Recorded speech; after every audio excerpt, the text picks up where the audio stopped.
part of me just wanted to have a chat about games and some of the games that we've played. Right. Because we've dipped into. How long were we playing with Kelly and Dave before Isabel was born? Yeah. I was pregnant. Because I remember 11, coming it's easily about 11 my years. birthday when I was pregnant. We had a sleepover, didn't we? Yeah. Yes, we did. Did we? You didn't say. Okay. Well, in the context of 11 years then, it's not that many games. Because a lot of it was taken up with this one. Yes. Literally, yeah. And so the list that I've got in no particular order, and quick round of hands if you remember the game. This is going to be the trick one. Starfinder. Yeah. I'm not good with names. If Okay. you tell me what happened, then I might be better. Sci-fi game investigating a wrecked spaceship and asteroid. And we took the person on board or somebody climbed on board. That was Starforged. Oh. Yeah. You can see how I get them confused. Okay, yeah. But that was 20. That's the one that we played immediately before Invisible Sun. Oh, yeah. Yeah. I remember Was that about exploring ship drives? No. That was Faith. I remember Starfinder, we were exploring a hollowed out asteroid. Mm-hmm. And yeah. Yeah. No, I do not recall that. I've slept a lot. Dave has not. I think I've stolen his sleep. 11 years and I've slept 6 times. Sentinel Comics. Yes. Oh, yeah. I do remember. I do not remember That was. Why isn't that closing? Because the bag that's on the handle. Yeah, but that wasn't in the way. Was that the one with the 4 quadrants? No, that That's what else you was say, wouldn't it? Anyone Can Wear the Mask that we Yeah. started playing. Okay. The 4 parts of the city. You got that on your list? It was just me and you, but Okay, no, if you don't want to put it, it's fine, it's fine. Was I at Fairy? Did we have pizza? Pizza everyone from Domino's. no. I was with Darren. Yeah, that was Okay. many years ago. That was also. That was a superheroes game. See, That was played a couple of sessions, and there were robots under the town. Oh, yes, yes, I remember that. Yeah. I remember I remember now. And it was before Natasha started playing with us. Yeah. Spy Master. Yeah, I Yes. remember that one. Yeah. 100%. I enjoy the mechanics of that one. Very much so. Yeah. Not the End. See, that's the last what one that we we were- were that's cool. playing. Mm-hmm. Dungeon World. Mhm. With playbooks and Thomas licking things. yes. I think that was before Kelly and Dave Okay. joined us. How can you break the game? I'm going to lick the meteorite. Okay. Wrestling, Worldwide Yeah. Wrestling RPG. Chuck Knobloch, world champion. With the signed. No, but I don't think it was signed. It wasn't signed, but just got the you've got photo the of it. photo with Oh, I thought I got it signed. No. No. with But it's touched by. Dustin Touched by the. Dustin holding it up.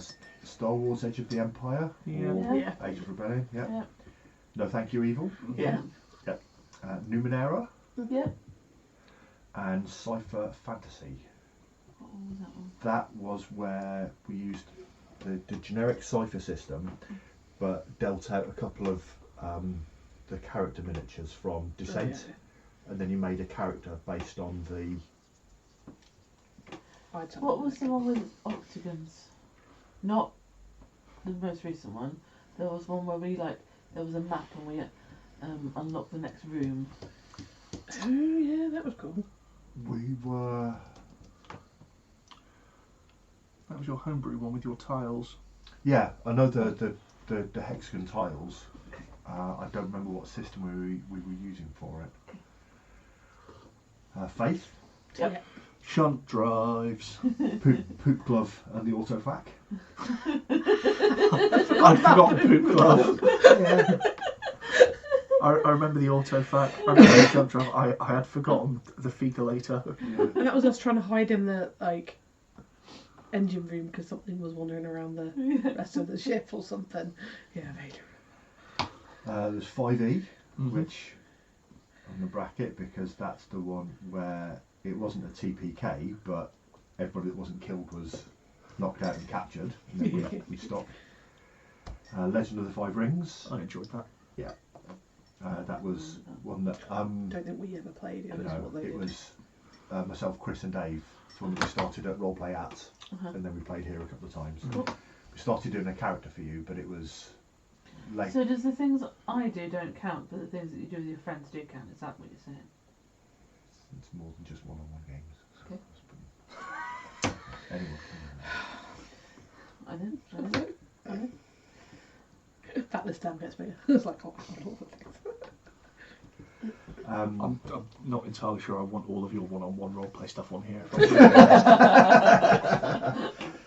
Yeah, That's a different conversation. I'll just get rid of this other piece of paper. Then there was when I ran the Marvel Superheroes game, but using the characters where Chris had started running a DC game, using the DC system, and then I changed it over to using the Marvel system, but with the DC characters. What was Vaguely that? remember that. That was Lexbots. Yeah. Yes. Yeah, don't remember what the thing was. Ironsworn, I Yeah. like Dying Sworn a lot. Yeah. both as the because we did a New Year's Day gaming Yeah. with John, Yeah. and then Starforged, which was the sci-fi version of that. Yep. Which was the one with Jamie Clayton clones sneaking onto the ship. Oh yeah. Fate Accelerated. Remember?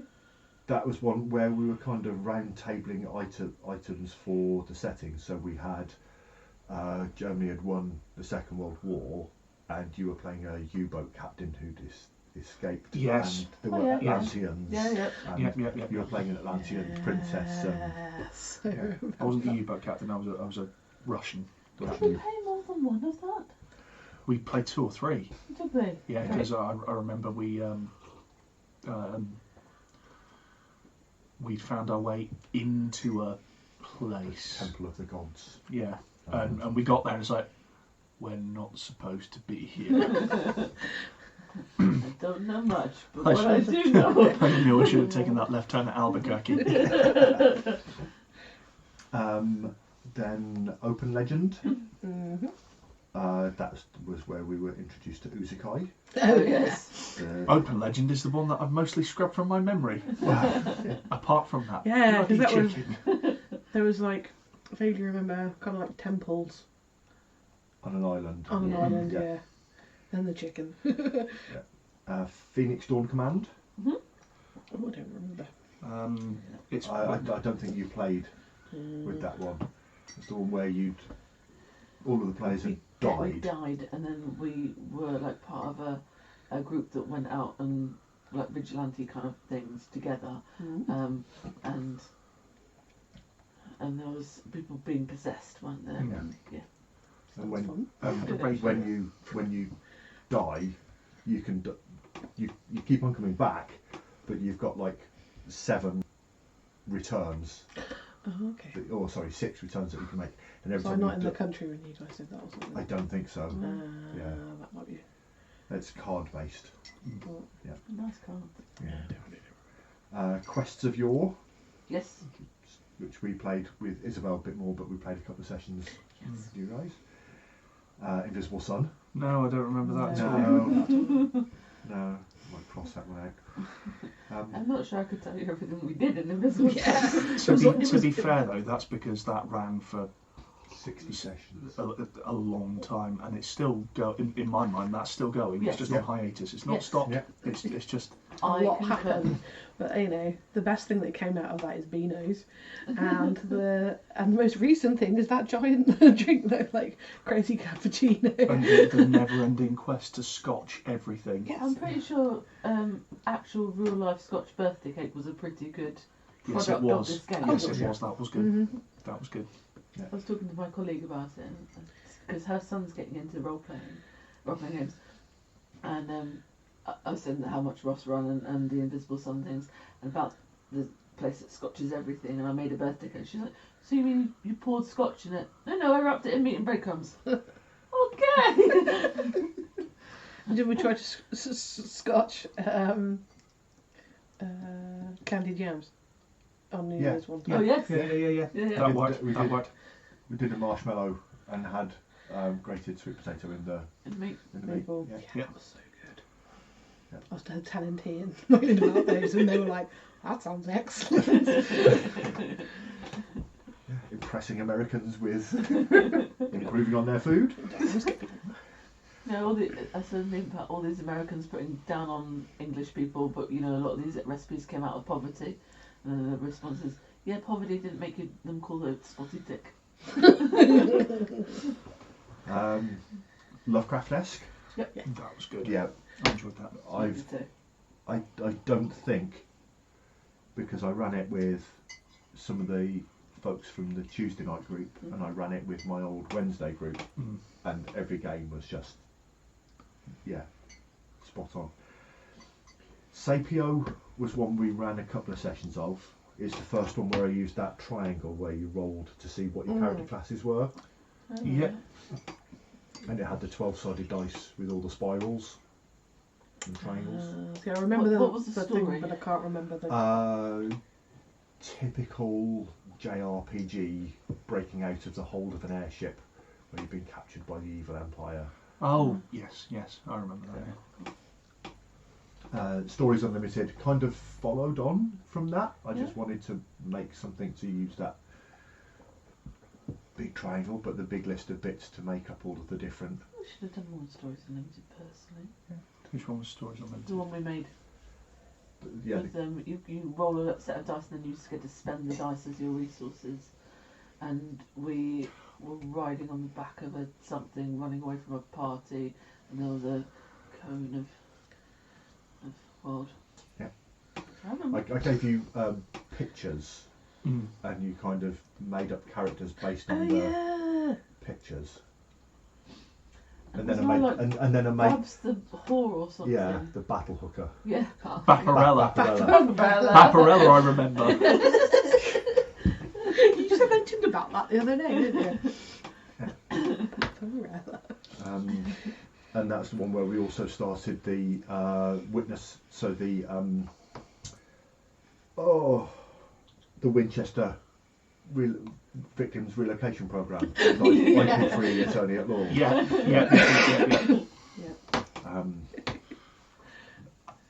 Then there was Font, which was the one where the game and the rules and the character sheet are like one Yeah. piece of paper. It's quite dark. Yeah, it was just a one shot that we did. We did a one shot about tattooing as well. I was just going to say, what was the one we were drawing on ourselves and each other? Oh crikey! That yeah. was from the book of micro RPGs. Yeah, That I was. forgot that was a about good that. one. That was a good one. I enjoyed that. Yeah. Some hour marks. Oh crikey! Yeah, Yeah. I remember that. And everyone at work the next day is like, because it just wouldn't wash off. Yeah, that was good. I like that one. That was good. The micro RPG books, the balance behind something up there. 316 with the Lego models. Genesis. Yeah, can be forgiven for getting that. You were kind of cutting along in a massive Zoid, Oh, no, I do remember that. taking on. It was like battle type Yeah. or something. Yeah, Yeah. Now that you've mentioned that, I remember. Vaguely. exploring the ruins of a city. Yeah. Tales of Equestria. Yeah, hell yeah. Any game you have a cutie mark in. Megalos, the quick start that I did for that, where it was a very tactical one. Again, I'm not sure that you played it. No, it doesn't seem. Again, another tabletop Japanese RPG, oversized weapons and shark goblin boys and whatever. Slayers, we only did one session of, and I totally forgive you if you forget it. I've since actually got the hardcover of it and would bring it out again, but yeah, Troika. Vaguely, yeah. The session trying to get up the 5 flights of stairs in the hotel to get to your Oh, hotel. Yes. Yeah, I remember No, that. that's not what I thought it was. What's the one where we were in a city and we had to, it was like the outskirts of the city, we were going along, I think it was a graveyard and we all had debts and we had to pay them. Electric Bastionland. That one. I thought we played it, yeah. I don't remember that one. It might have been one where we just started doing it. No, I'm sure it was all of us. Yeah. Except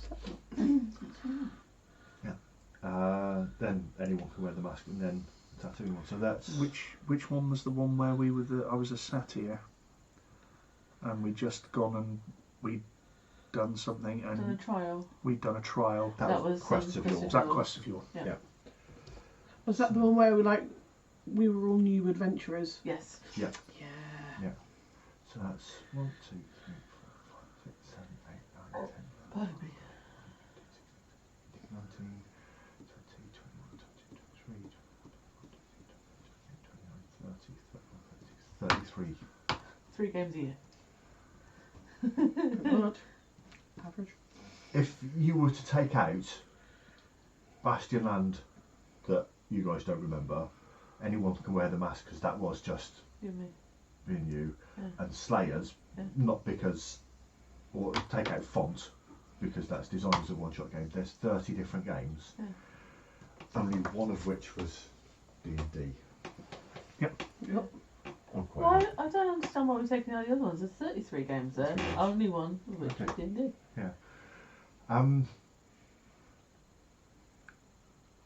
And it's kind of odd. I don't know if it's me in the position that I am, because with one exception, I've been running all of these games, but the characters that you've had in each of them have, some of them you can remember, and some of them, the ones that the almost over exaggerated ones like Vaporella, like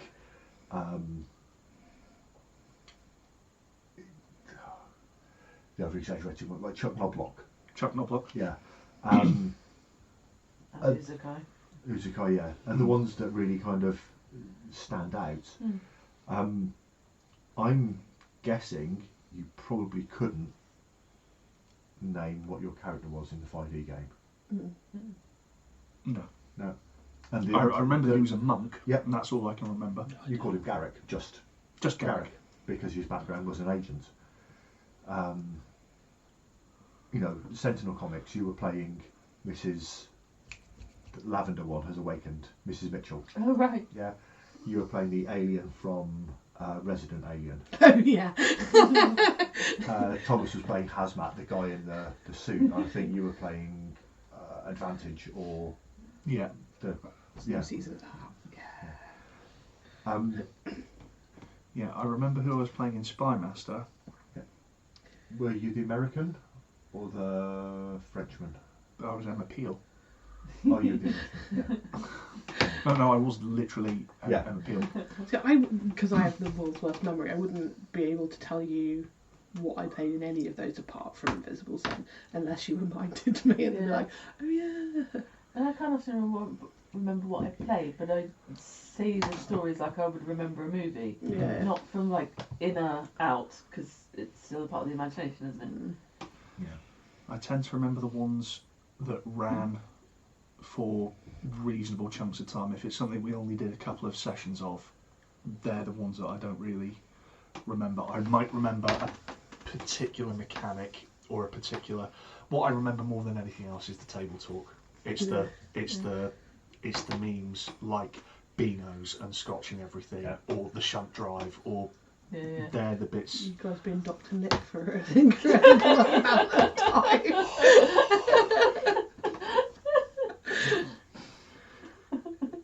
Started something over there. No, I'm deliberately not. I'm trying really hard not to. My name is Maximus Decimus Meridius. It was never easy for me being born a poor black child. Are there any that stand out for like the system and the way that the Faith. I like actual Faith. play? I like the Yeah. card. I liked Faith a lot. And the character card things. And I kind of think Spy Master, because it was quite similar to Faith actually.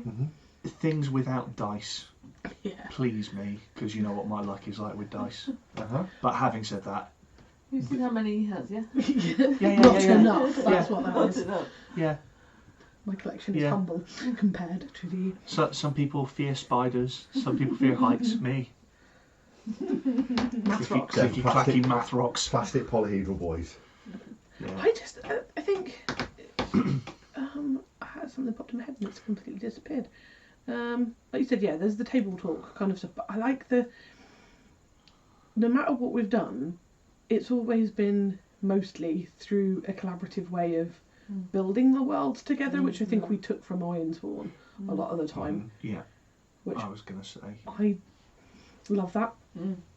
And I think this is one of the reasons why Invisible Sun is so wonderful, because you can build it in a really fun way, and it generates that table talk very, very naturally, and it's not dice heavy, and you know, because when you're like, oh, I can remember some of the mechanisms, I can't remember any of the mechanisms, or any of them apart from Faith. And it's never about the mechanism; it's about the storytelling and the world building, and the bits that I can remember is where we've done something and I've imagined what it would be like to be there, to see it, to smell it, to whatever.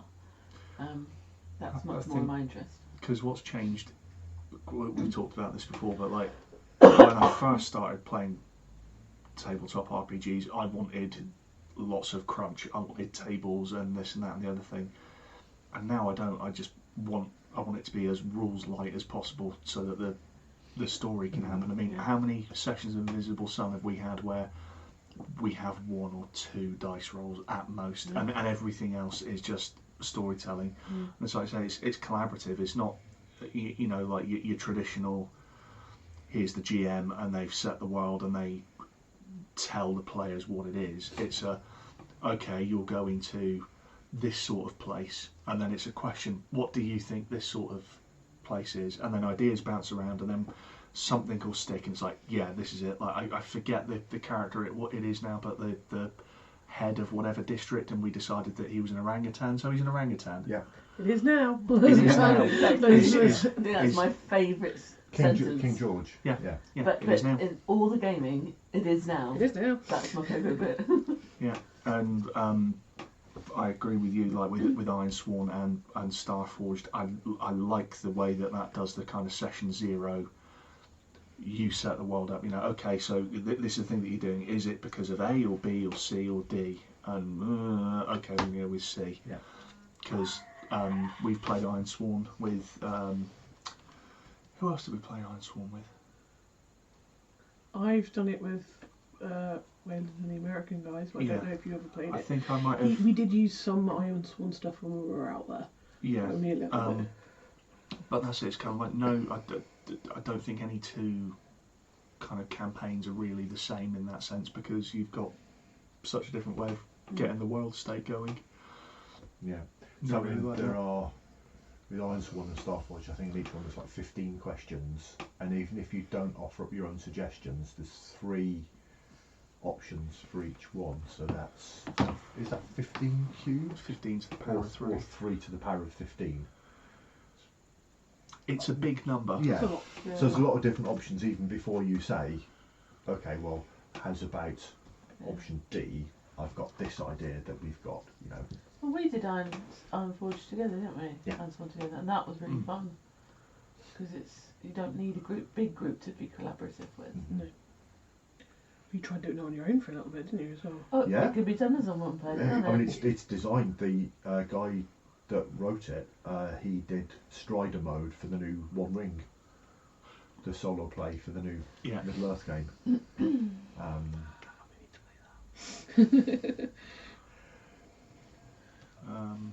Sorry, I'm texting. That's fine. I really liked with the wrestling game because that was a bit different because that was, you know, at the pub with, you know, another group of people.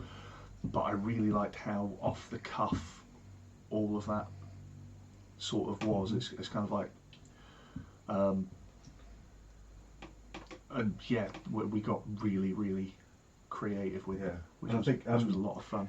What was the older guy that was playing it with us? Royston, who was playing Needles or syringe. Yeah, who he said after the first couple of sessions, I've never watched a wrestling show before, but you wouldn't have thought of it. Yeah, okay, so yourself, Mark and Chris were just that bit more involved for various reasons. What's your aim in this? I don't know. Part of me was thinking about, because I was thinking about this a couple of days ago, and just thinking, somebody mentioned, oh, do you want to start doing a podcast with me? And I thought, oh yeah, what would we need? Another couple of middle-aged white guys talking about nerd culture and whatever. That's never I been don't done. consider myself as middle-aged, but you can have some young and attractive women. Yeah, Just saying. being part of it. So I'll be middle-aged. No, that's fine. yeah. Hey, I'm the same age as you. Yeah, but I'm like you. I'm not in denial about how old I am. Oh, I know. I've hit that one. No. Today. I'm still a little bit older than you. In a week's time, I get that extra thing, which makes all the difference. Oh, that's true. There you go. You're still younger than me. Yeah, extra number. And I was going to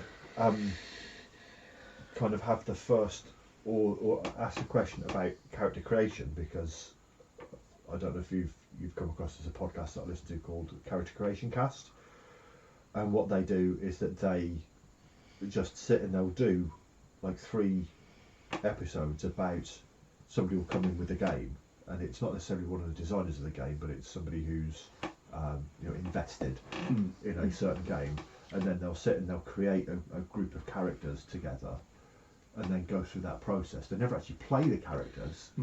As they say, they don't get any dirty gaming on their characters, but they have like a fan fiction section about what the stories would be like for that sort of thing.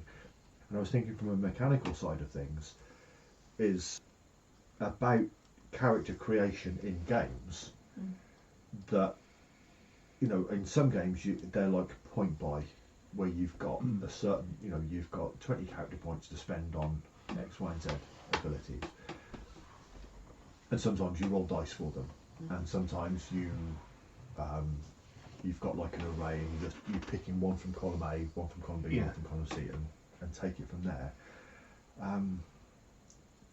And then I sort of thought, then I wrote down the list of the games that we've played, and then I was thinking, Starfinder, I did pre-gen characters, because there's a lot of page turning and book flipping. Sentinel Comics, I think you all shot me ideas as to who you wanted to play, and I did characters for it. Spymaster, I've done characters. Not the End. You did the characters as Spymaster. Yeah. Oh, okay. I Yeah, don't know why. I know that we were the people, but I thought that you could only kind of pick from real spies that you knew. Sorry. Not the End. It's, you know, there's no, other than just kind of picking. It's not like stats. No, it's traits and descriptors. it's flavour. Yeah. Unfortunately, they're wearing through now, aren't they? Dungeon World is literally just kind of picking the playbook that you've got. The wrestling one. Edge of the Empire, we were using pre-gens. Yeah. No Thank You Evil is just picking cards from the deck. Numenera, it's you pick your character sentence. Something. Yeah. Faith, they were pre-gen characters. You gen them. Or ones that I generated. Yeah. Somebody was an officer. Yeah, that was me. And then that was when it was in early access, and then I think they slightly changed how the thing was when it came around to it. So I was an otter, but then I got better. Don't do your curry joke. Space otter. Legend of the Five Rings. We Regenerate characters because it's done through that questionnaire. It's that life path and that, well, not life path, but the questionnaire based one. Which I quite like that. Marvel Supers, I downloaded stats for existing characters. Iron Swan and Starforged. They were generated by picking the cards and so on. Yeah.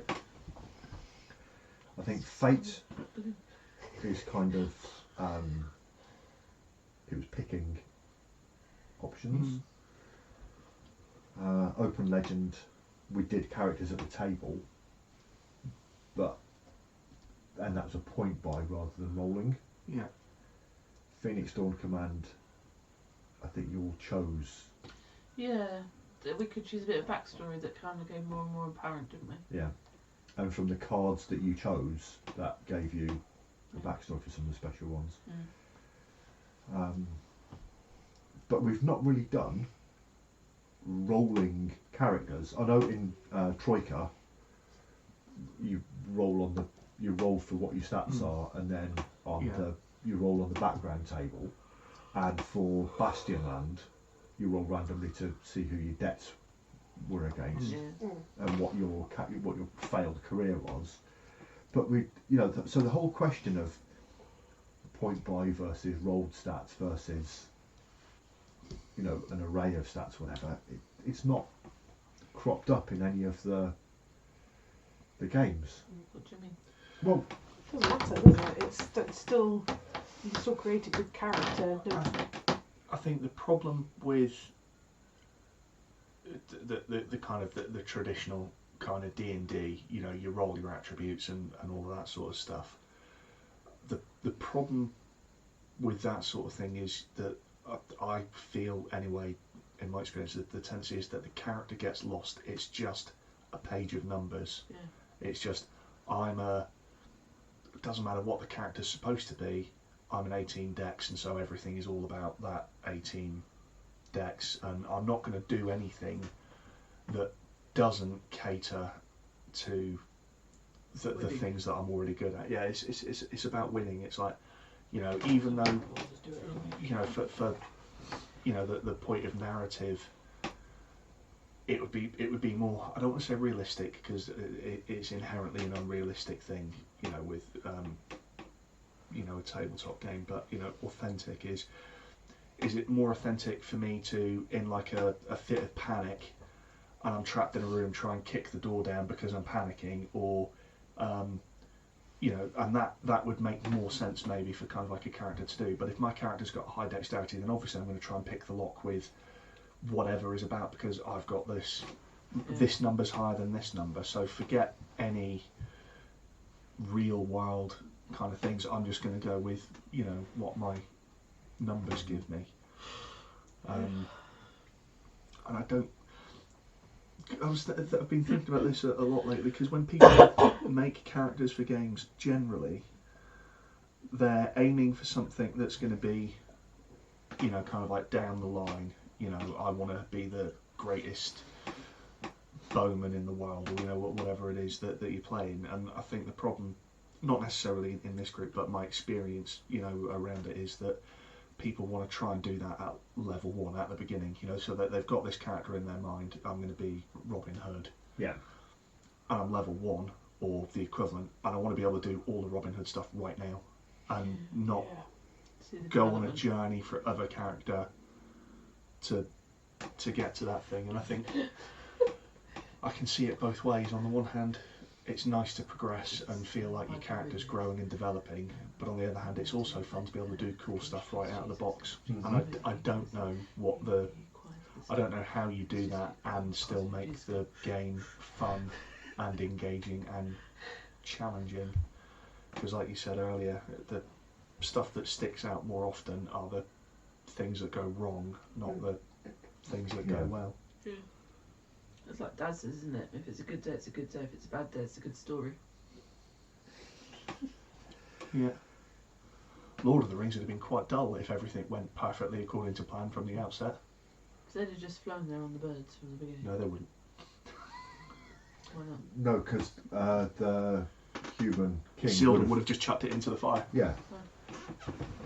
Yeah, Isildur just done what he was told to do in the first place. Isildur cast it in the fire. Shan't. None of the shit that follows would have ever happened. Need to get a decent sized novel out of this. No. Do you know what? No, I'm not going to. I'm going to keep it for myself. Oh. So there's a couple of games that we've played specifically. I think Dungeon World is the biggest one for it, where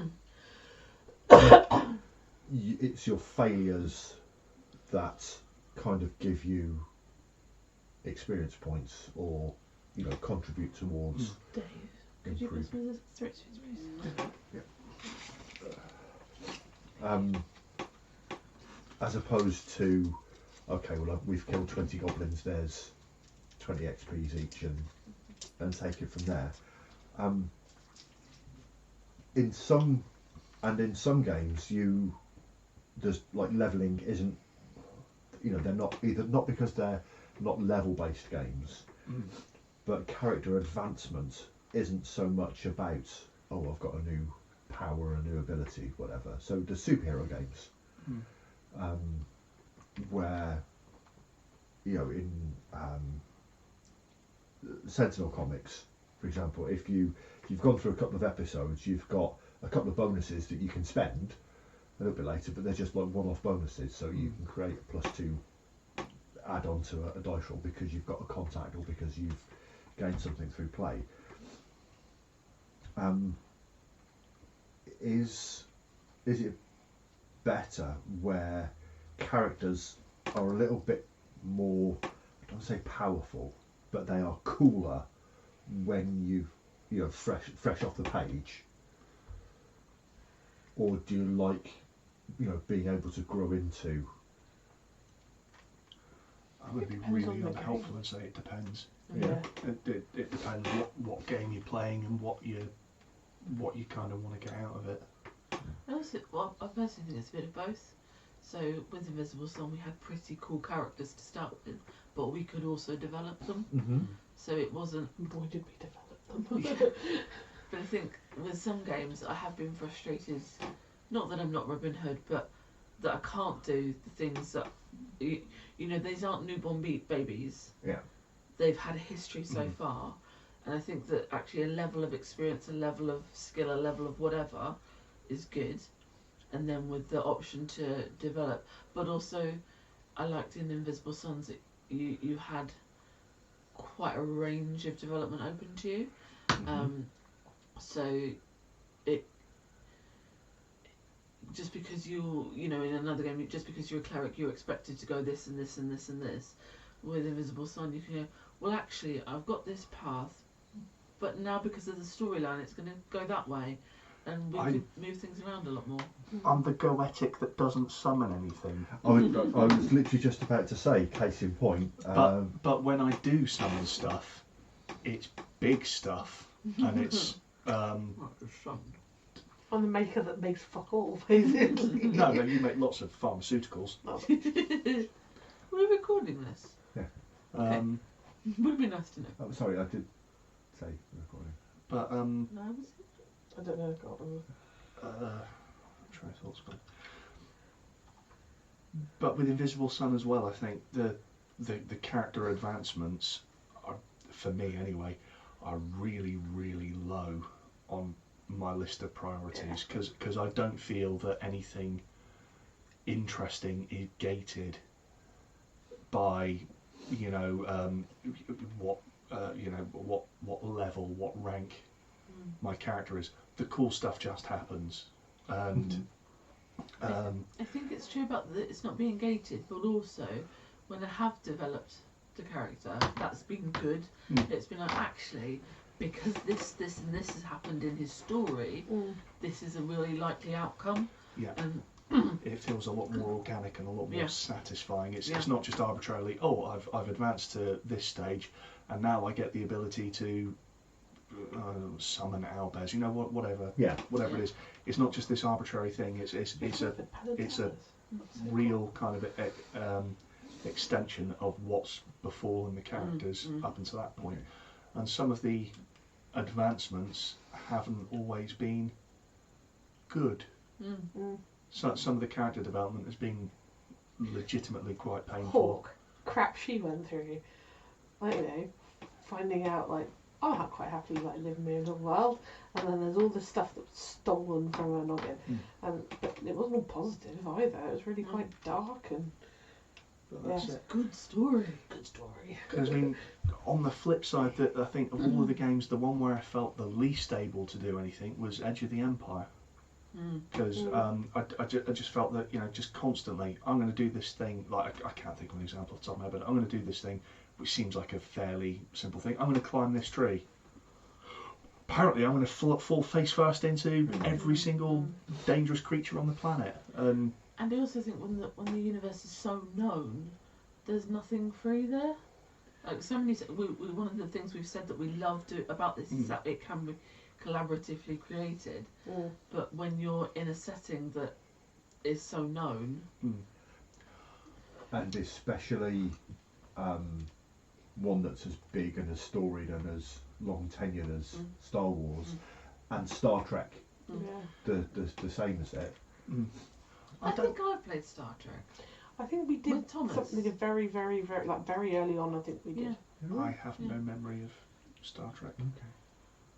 I don't mind playing in an established world. My expectations are different if I'm playing in an established setting compared to one where there's a bit of freedom. Okay. Because,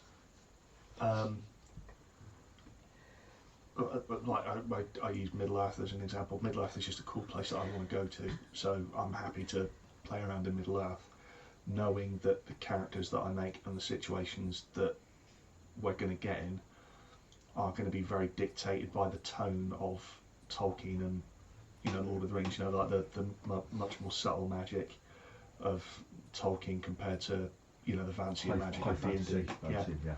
You know, and I'm all for that. But then again, I also love the whole kind of, well, it is now. You know, let's you know. I think when you've got those worlds, there's the people who know them and love them and want to live in them. There's the people who are a bit aware, but when we started playing Dune, and you guys knew all the everything, we were like, It was something like nope, not good. Yeah.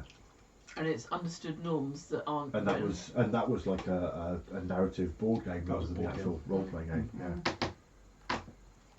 I find it odd, speaking about Dune, that, you know, that's one of those series that I was so heavily invested in, and I got the core book like 2 years after it came out, and I've never been not been tempted to bring it to the table, partially because we did that board game and because there's so much,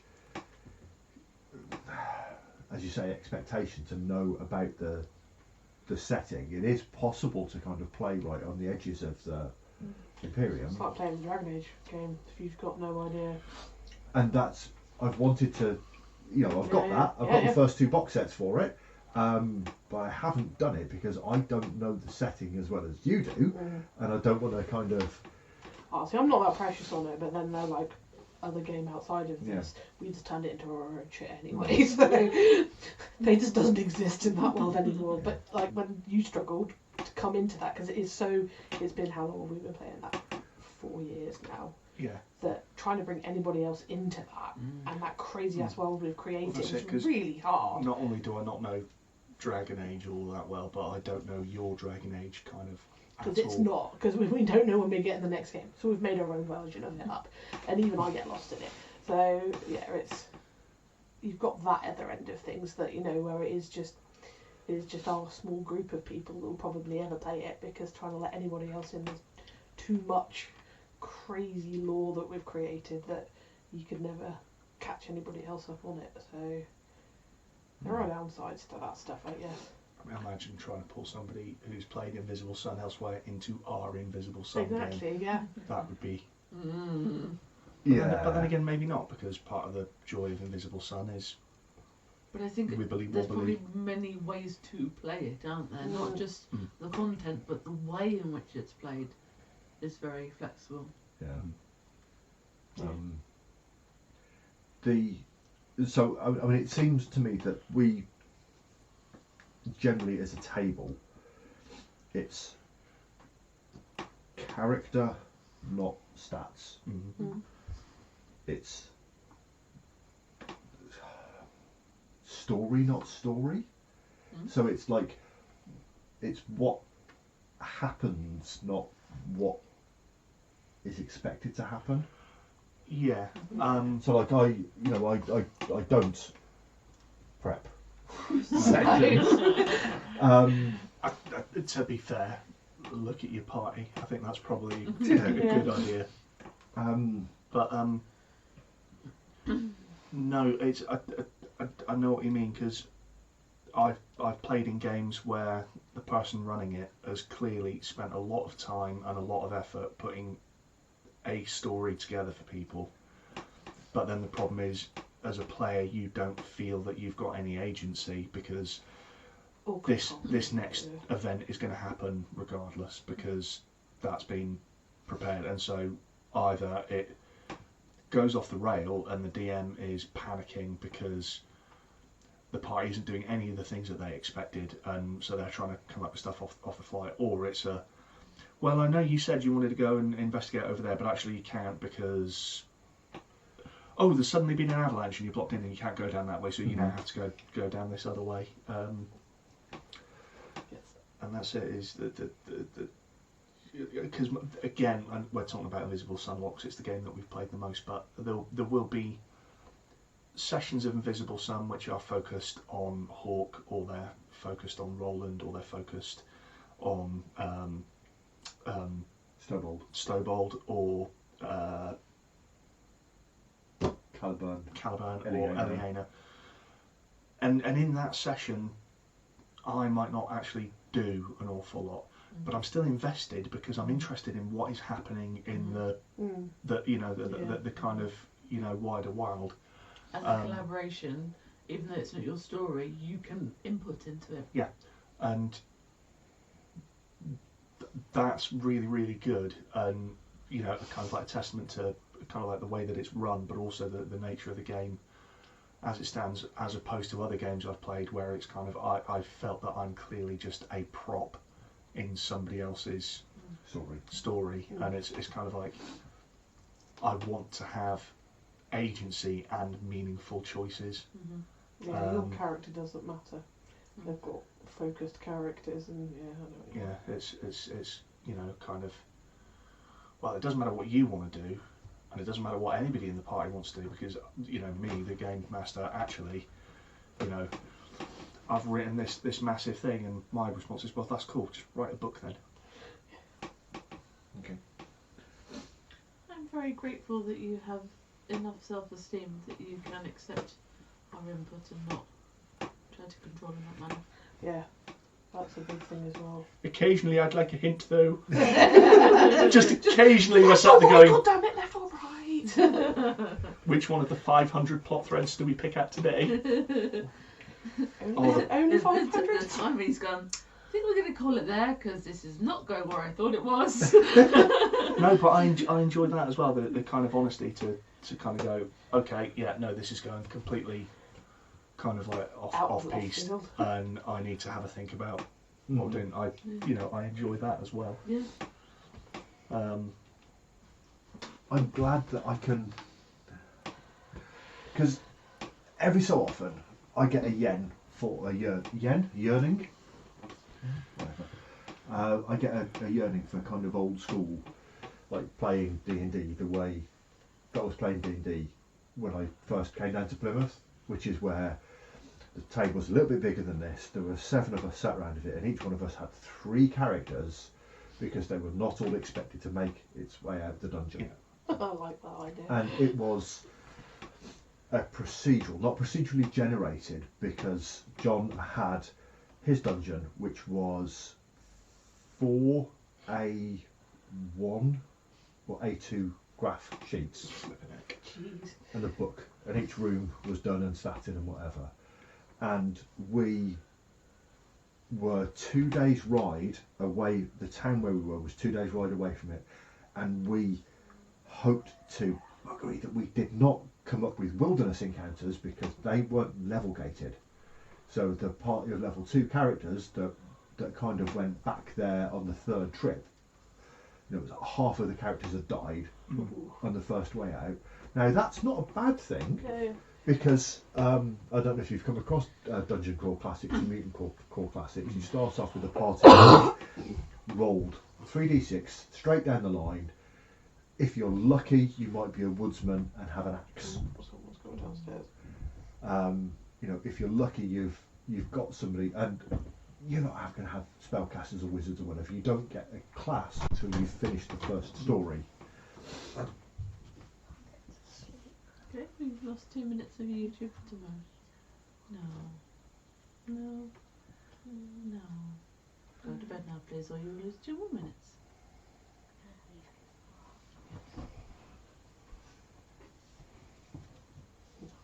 Oh. Go to bed. Right, sweetheart.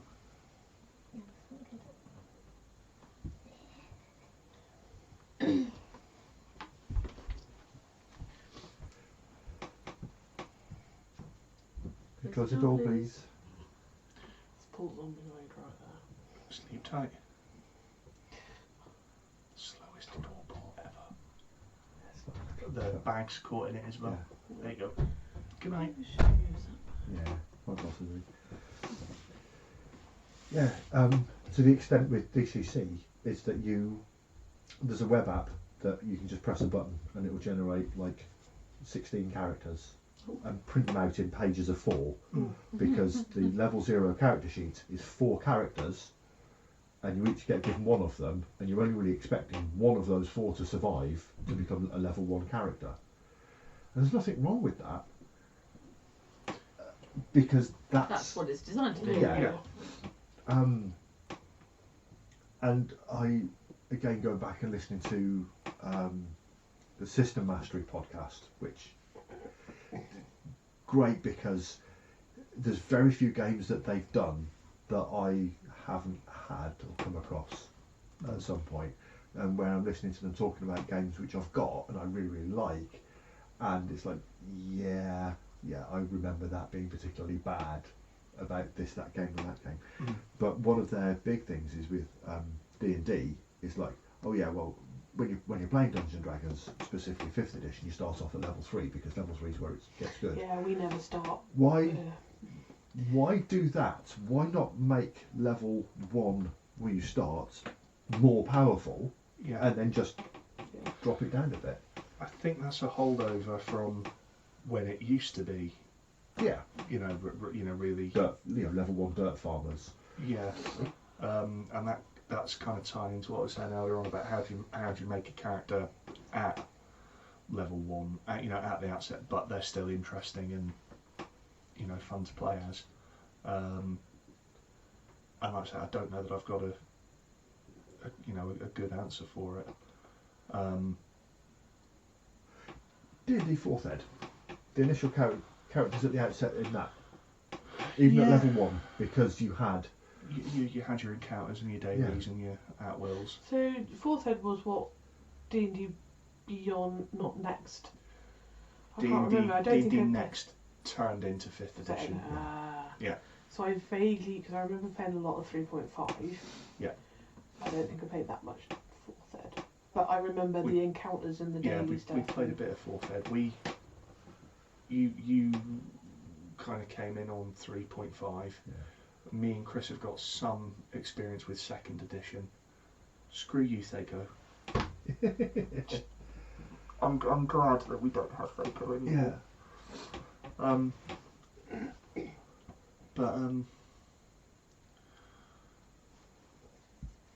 But I mean, 3rd Ed, from my veteran perspective, if I'm going to kind of play the I've been playing this game. In my day, Yeah. that's a pay pit boss for privilege of working dance at mine. Because it took.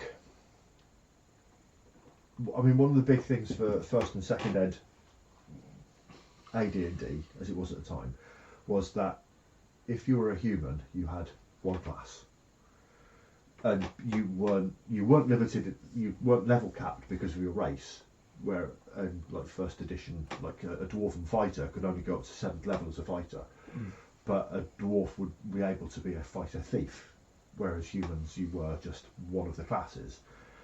And third ed got rid of that, but it handled multi-classing differently, where you could say, right, well, I've started off and I'm like a 3rd level fighter. It's like, well, actually, I want to pick up a couple of levels in rogue because I want some stealth skills. And then you could kind of pick from various different classes as you leveled up, and there were penalties if you had too many classes, but you could kind of create those blended characters. And 4th ed got rid of it, and 5th ed I don't care. Yeah, it's You can multi-class, but it's not easy. Yeah, and it's something that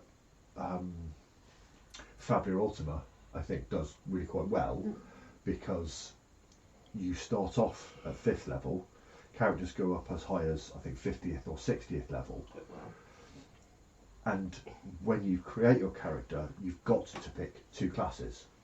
You can't just be all Weapon Master or all Guardian. You've got to have at least 2 of those classes. You can have a maximum of 3, and the way that it works is you can get any single class up to level 10, in which case that class is mastered. You get a heroic ability based on that class, and then you've got to start advancing something else.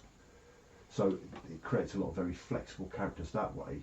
But I don't know if levels is almost like the best way. no, but it's the way that most people will understand, and I think in part that's because I think more people are getting into tabletop role playing now because of video games, and because video games are pretty much across the board still incredibly inspired by D&D. It's picked up a lot of the kind of D&D-ness of it, and there's probably some really glaring examples to the contrary that I just can't think of off the top of my head, but that's the thing, it's like, oh well, we can't go to this area yet. Why? Oh, because that's a level 15 area and we're only level 10, so we can't go over there, sort of thing, instead of you're just adventuring and, oh no, this is scary, let's run away. That's it. If you use me wanting to create one of my other characters in Baldur's Gate, I'm like, the concept's cool, but because it takes you so long to like level up every time, I've got to do level 1 as Druid, level 2 as Rogue, and I'd like alternate it. But to be able to do anything cool as one, you've got to wait such a long time before you get to the next level and stuff. So it's like, oh, well, like, I wanted to be able to turn into an owlbear or something crazy like that. It's never going to happen. But you still want some of the skills from the other thing. And yeah, I think that is one of the downsides. I think part of the problem with having all the cool abilities gated behind high levels is that you're assuming the game is going to run until the characters get to that point. Which never happens. Not with you guys. With the best one. Not with us guys. We've done 33 games in 3 years. Yeah, but most of that 11 years has been one game. That's true. Yeah. You teleported a pub from one side of a ruined city into a pocket dimension nestled off the side That of was the other quite ruined early city. on. And that was like session 10. Yeah, we've done some stuff. Oh, poor Pedro getting blown up. Sun. Yeah. Yeah, but there was that whole thing. But yeah, and that's kind of it. Again, with Invisible Sun, we've been able to do really awesome stuff kind of out of the gate, instead of your stereotypical D&D wizard where it's like, what level are you? Level 3. Sorry son, you can cast magic missile a couple of times a day and then you're pretty much useless. I'm hiding at the back because Yeah. I will get hit if someone just comes near me with a feather. Now, I remember from my first games of AD&D in secondary school when William Powell had transferred into the school and he played this a lot before. So he ran a game for us. And there were 5 or 6 of us playing. Did you have electricity back then? No, but the 10-sided dice was a relatively new invention. You knew I had to get one in. Yes. Walked into it, really. Well, yeah, limped. Zimmer framed into it. Bit of onion from a belt, which was the style at the time. Which was the fashion at the time. And we had so it was a first level party and I was playing a paladin and my mate Steve was playing a half-elven fighter magic user thief. Pick a lane, dude. Amazing. No, it was great because you levelled at 1/3 the speed because you had to divide the experience points that you had between the 3 classes. You'd go up as a thief quicker because the thief, each class had its own like levelling table. Oh, okay. So thieves needed 1,250 XP to get to level 2. My paladin needed 2,500. Right, okay. But he was having to divide the XP that he got between 3. And because my stats were just enough, I got a 10% bonus to the XP that I had, which was offset by the fact that I had to tie 15% of my XP and gold. That's why he's crazy good at maths. Yeah. Yeah. And as a first level magic user in AD&D or in Dungeons and Dragons, you know, Beck Me and first ed and second ed, you could cast 1 spell a day. Yeah. You had to pick at the start of the day what spell you memorised from your spell book. Yeah. And if you're playing it rules as written, your spell book was read magic, 1 defensive spell, 1 offensive spell, and 1 miscellaneous spell, which you rolled randomly. Mm-hmm. Right. So he. Congratulations, I can cast knock. Yeah. Well, no, you can't. It's the second level. Oh yeah. That he memorised identify, which Incredibly specific. yeah. So the identify spell, it's handled in, you know, as an out of game thing. But you cast it, you did a ritual, you swallowed a live goldfish, and then you had a chance of working out what the item was that you were casting it on. Yeah. This is at the time when material components and You had to have actions. each bits, yeah. Yeah. Oh, It's yeah. still carrying around like an aquarium you with know, but you. you all. have Well, a pouch. that's why you'd have Yeah, your the magic the pouch with all mages your would bits have and their stuff in there. the big statue with their components. The one that I always remember is you had sand to cast sleep. You throw sand at people. Yeah. Yeah. You can't just cast the spell, you have to have each of the things, and if you didn't have that, you can't cast it. And then third ed kind of says, right, you have a spell component pouch, and it's only if a specific component costs more than 100 gold pieces that you had to specifically note it down. But I remember playing in an old Warhammer Fantasy roleplay game where I had to have, right, okay, well I've got so many bits of fluff for my sleep spells, so many glass rods for my lightning bolt spells, and that sort of thing. So we're doing, and I think it was like Saltmarsh, so it was a haunted house investigation, and he went up and he touched the house and he cast identify on it, and the GM kind of over his screen looked up and he went, it's a house. And that was it. As a mage, he couldn't do anything else. Yeah. And even in fights, you had a magic missile. So once per day, you could shoot somebody, Do 1 whole D4 do damage. 1d4 plus 1 point of damage, but you didn't have to make it to hit roll. This is true. It's that sort of thing. And then third ed said, okay, it rebalanced them all. It kind of overbalanced them back into the favour of mages, Yeah. but you know, that's where you said, okay, well at first level you can cast 1 spell, but if you've got high intelligence you get bonus spells, and take it from there. And I don't know where I was going with this. Mages being really, really pathetically weak at low level, but then at high level suddenly Badasses. Being can do game absolutely- breaking, yeah. Yeah. You know, as soon as you get access to those bigger level spells and the gated abilities like fly, It's a 3rd level spell, so as soon as you hit 5th level, you can take Fireball, obviously, because I cast Fireball. I didn't say eject, I just cast it. That you say, okay, these are brilliant things, but at level 1, yeah, the fighter can take a fair few more hits and he can actually do stuff every round. The wizard, just has to poke at things with his stick. things with his little knife. Just sat there like I'm bored now because With my mages 1d6 hit 1d4. points, 1d4 hit points. It was Thieves that were 1d6, wasn't it? Thieves 1d6. My friend John had a 4th level mage with 4 hit points because he had such a low Constitution score that he was suffering minus hit points per dice. oh, And it was rolling every level, so I think it was on -2, and each time he wasn't rolling anything higher than 1s or 2s. yeah.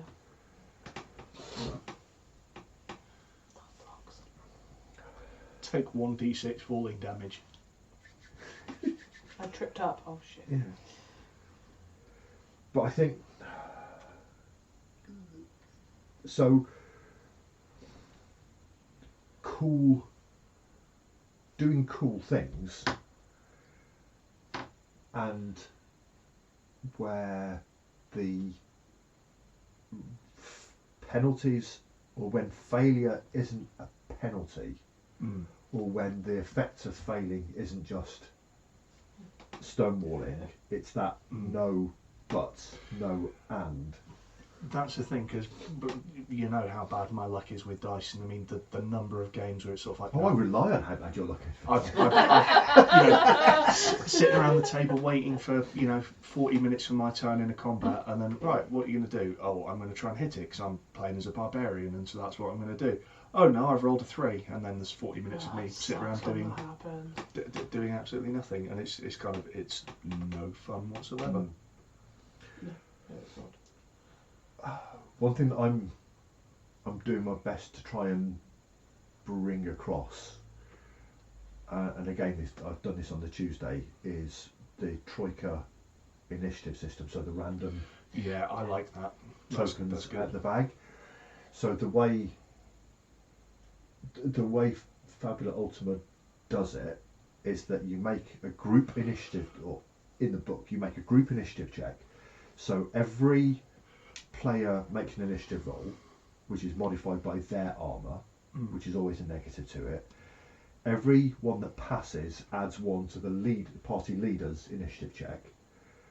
If the party leader passes the initiative check, then the players get the first action. If he doesn't, then the monsters get the first action. And what I've done is I've said, okay, well, each player gets 1 action per turn, and I'm using not the end tokens. I didn't show these, did I? I've got the actual tokens first, not the end. So the hexagonal. Yeah. Okay. Yeah. So we've said, okay, well, there's 3 monsters, and then there's 4 of you, and then literally I will have. I don't even put them in the bag. I'll sit and I'll shake, and then each round I'll kind of tie them up like that, and then I'll say to somebody, which way do you want it? And then somebody will say that way. Okay. Well, and then I'll just kind of lay them out. So monsters, player, monsters, player. And then whenever a purple player token comes up, is that one of them can say, actually, I've got something I want to do at the start of the order.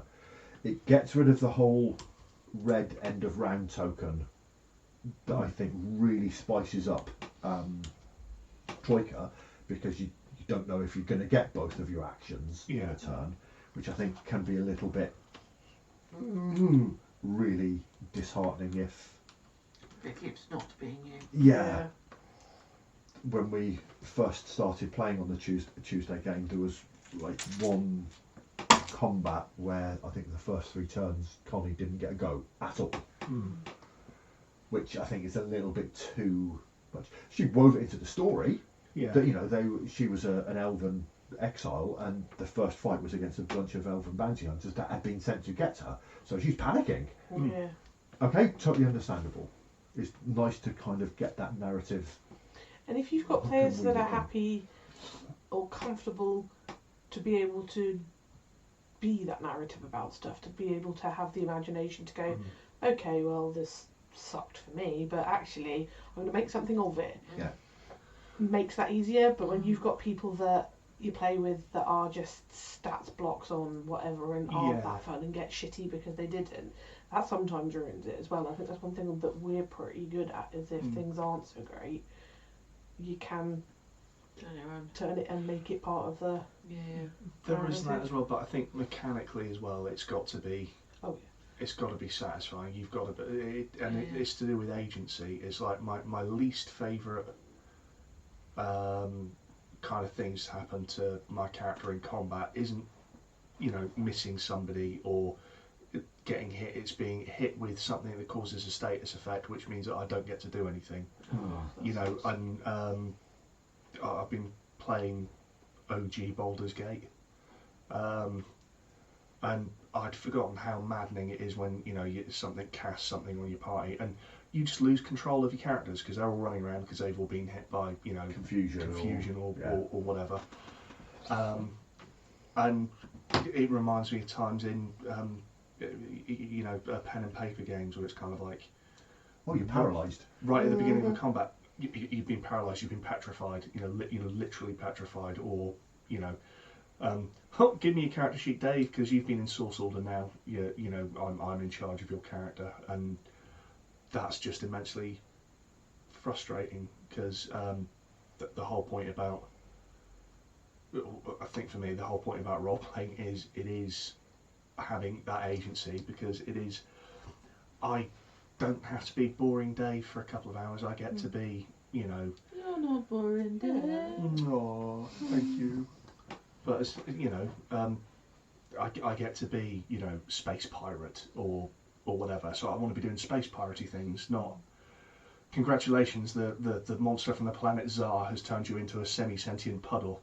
Now just go over there and be Odo for 15 minutes until the effect wears off. It's part of what you were saying, that if the games master wanted to do that, they should just go and write a book.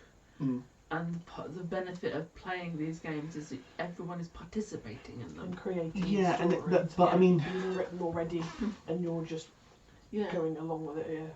And I know that if you're petrified or whatever, it's not quite the same, but it's still going along without you. You're not participating. That's the thing, and it's but I'm also, I recognise as a game designer, how do I do something that creates complications for the players that means that there's something for them to overcome without hacking them off by... It's sometimes, I think, when things like that, it's the trying to get out of it's the worst bit, because it's so, there's no I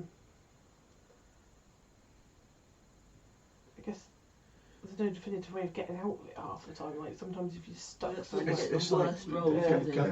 Going back to being stun locked. Going back to D&D, I hate saving throws. Yeah. It's just okay.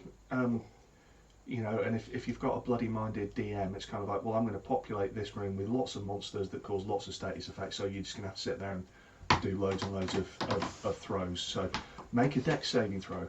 Congratulations, but now you make a constitution saving throw. Oh, congratulations, but now you make a strength. Oh, for crying out loud. So playing in John's AD&D game, I think it was still first edition. So first and second edition AD&D, your saving throws were poison and disease, spells, rod, staves and wands, PPD, petrifaction, paralysis and death, and disintegration. Oof. Right. So Best those of the Cures albums. Yeah. And when we sat down, we were using miniatures, but we weren't using a map or anything. It was just to know where everybody was. So we'd got all of our party characters lined up, and it was 6 characters I think at the time, and we're relatively high level. And John says, right, everybody roll a d20. Okay, so we all roll a 20-sided dice, and then Jer says, okay, I'll roll a 1. Right, which one's you? Yeah. Took his character off the list, went into the ashtray, got a pinch of ash from the ashtray, and replaced it like that because he'd been disintegrated. Fudge. Okay, 9th level That's fighter. demoralising. That's Yeah. horrible. That's heartbreaking also. It's like, if you've been, like you said, 9th level, you've been playing for a while then. Yes and no. He only joined us quite later on, but you've heard of the Deck of Many Things. They just brought it out for 5e. And one of the cards is the Servant, which is where you gain the services of a 7th level fighter. Oh, okay. So we've got one of these. One of the other characters had drawn that, and it was like, oh, Jeremy wants to play. There's a 7th level fighter.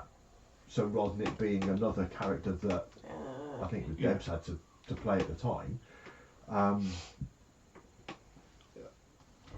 But again, that kind of instant kill, and that the Anakin and Padme meme was, I'll make a death save. I'll make a saving throw versus save versus death. Oh, you mean a death save? I need to fail through these? No, this is death magic. It's like, bang, you're dead. Yeah, power word kill. Yeah.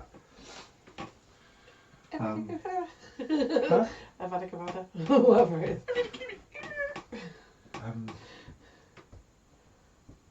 And something was lost, and I think it was lost in 2nd edition, or it was certainly lost in 3rd edition, where you get the first ed rulebook, and the party is awarded 1 experience point for every gold piece worth of treasure that they get out of the dungeon. Mm-hmm.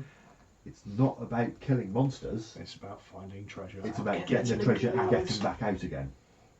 Because that's the whole point, wasn't it? Yeah. There was a dungeon that may or may not have had a dragon in it. And if you get there, is the dragon still there? So there's an article online about from Dungeon World about the 14 hit point dragon, which is nothing. But because it's got all of these moves to inspire terror, to set the town alight, it's not about, oh, I'll hit you for 2d10 hit points. Oh, I'll bite you for 4d6 damage. It's not that bag of numbers. You might as well just be playing Progress Quest. Barcode Battler. Yeah. That's one of my kind of pet peeves, is playing in a game where it is just sort of like top trumps with a little bit of RNG, from the dice. It's like, I wonder if you could do a game based on top trumps. Probably. I do like the Sooth deck as a mechanic. Oh yeah.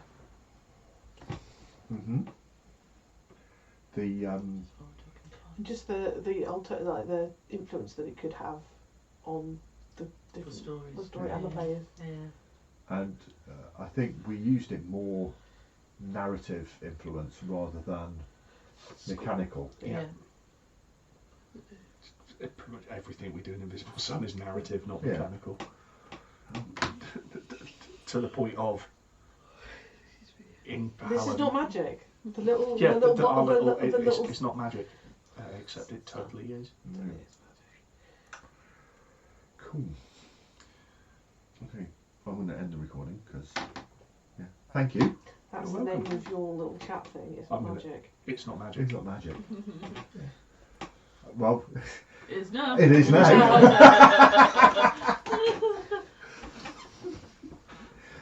This episode not sponsored by Monty Cook Games, not sponsored by Invisible Sun, Hashtag not spawn. not sponsored, No spons. not sponsored. No spons. It's just good. Yeah. That's the thing. I'm getting my spons today. Huh? When's my spons turning up? I don't know. What sponsor you getting? Um, No, I am.